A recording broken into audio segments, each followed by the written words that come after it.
नमस्कार, मी सुभाष कोकळे. आपण पाहताय TV6 मराठी न्यूज.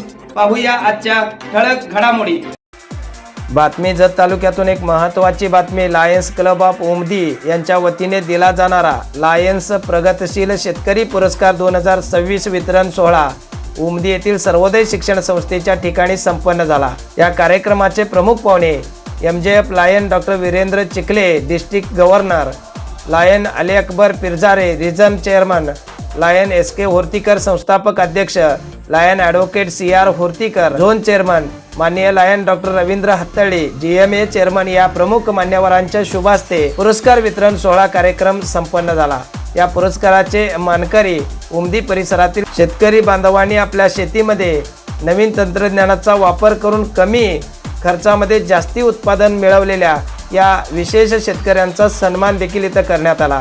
यामध्ये श्री महादेव अशोक तळ्ळी उमदी, श्यामसुंदर अण्णाराय बिराजदार सुसलाद, चांगदेव बाबूराव पवार उमदी, गजानन रावसाहेब चव्हाण सोनलगी, बसवराज मधु मुरगुंडी निगडी बुद्रुक या शेतकऱ्यांचा पुरस्कार शाल, श्रीफळ आणि सन्मान चिन्ह देऊन या शेतकरी बांधवांचा सत्कार आणि सन्मान करण्यात आला. प्राध्यापक Ghanshyam Chougule, lion Virbhadra Rote, lion Machhindra Immanwar, lion Mahadev Hadsang या मान्यवरांनी या कार्यक्रमाचं नियोजन केले. या कार्यक्रमामध्ये पत्रकार बांधव विनोद राठोड, राहुल संकपाळ, सुभाष कोकळे या मान्यवरांचाही विशेष सत्कार या कार्यक्रमामध्ये करण्यात आला. यावेळी बोलताना ॲडव्होकेट चन्नाप्पा होर्तीकर मी सत्कार केला, पण आमचा उमदी लायन्स क्लबचा बऱ्याच दिवसाचा आम्हाला अपेक्षा आहे. बाबा शेतकऱ्यांचा आम्ही सत्कार करतो, सगळं करतोय, आणि ह्या शेतकऱ्यासाठी संस्थापक अध्यक्ष SK सर पासून आजपर्यंत आम्ही प्रयत्न करतो. एक लायन्स क्लबच्या वतीनं एक चांगलं एक लॅब शेतकऱ्यांचा जो प्रयोगशाळा बाबा त्यांचा पाणी चेकअप साठी आणि त्याच्या माती परीक्षणासाठी काय तर होत असेल तर इंटरनॅशनल माध्यमातून ते एक काम आपण अवश्य करावं. कारण ते ಇವತ್ತಿನ समाज व्यवस्था ಆಗಲೇ ರಾಹುಲ್ ಒಂದು ವಿಷಯ ಹೇಳ್ದ, ನಾವು ಇಟ್ಟೆಲ್ಲ ಮಾಡುವಾಗ ರಾಹುಲ್ ಜಿ ಇಟ್ಟೆ ಹೇಳೋದ, ಇವತ್ತು ರೈತರ ಅವ್ವ ಅಪ್ಪ ಎಲ್ಲಿ ವೃದ್ಧಾಶ್ರಮ ಮಗಿಲ್ಲ. ರೈತರು ಇವತ್ತು ಅವ್ವ ಅಪ್ಪ ಸಂಬಳದವರು ಈ ಭೂಮಿ ಮೇಲೆ ಯಾರಿದಾರಪ್ಪ ಅಂದ್ರೆ ಅವ್ವ ಅಪ್ಪ ಅವ್ರು ರೈತರು ಬಿಟ್ರೆ ಯಾರು ಇಲ್ಲಿ. ಯಾಕಂದ್ರೆ ಸೇರಿದಾಗ ಏನು ವೃದ್ಧಾಶ್ರಮ ತಯಾರಾಗ್ಯಾವ.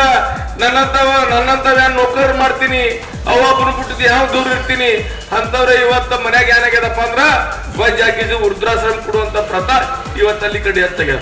समाजाच्या हितासाठी आपण काहीतरी केलं पाहिजे ही भावना असणं आणि अशी उदात्त भावना असणारे लोक म्हणजे ही लायन्स क्लबची संघटना, बरोबर आहे.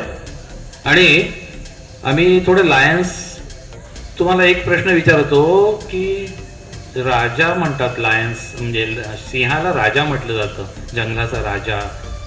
सिंहाला जंगलाचा राजा म्हणण्यामागचं कारण आणखी एक थोडंसं तुम्हाला, त्याच्याकडे काय ताकद भरपूर असते की चपळ भरपूर असतो की फार खुंखार असतो म्हणजे असं असतं म्हणून त्याला राजा म्हटलं जातं का? नाही, त्याला राजा म्हटलं जातं कारण तो त्याचं एकदा पोट भरलं, चरितार्थ भागला की कधीही कोणालाही त्रास देत नाही, हा एक गुण. आणि दुसरं गुण असा की त्याचं पोट भरलं, शिकार करणं, त्याचं पोट भरणं हे काम आहे. परंतु बरेचसे प्राणी उरलेली जी शिकार के जे खाद्य आहे ते कुठेतरी अशा अडोशाला नेऊन ठेवतात पुढच्या वेळेला खायला.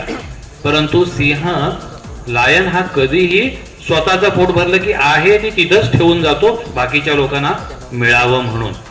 म्हणजेच तुमच्या लक्षात आलं असेल मला काय म्हणायचंय.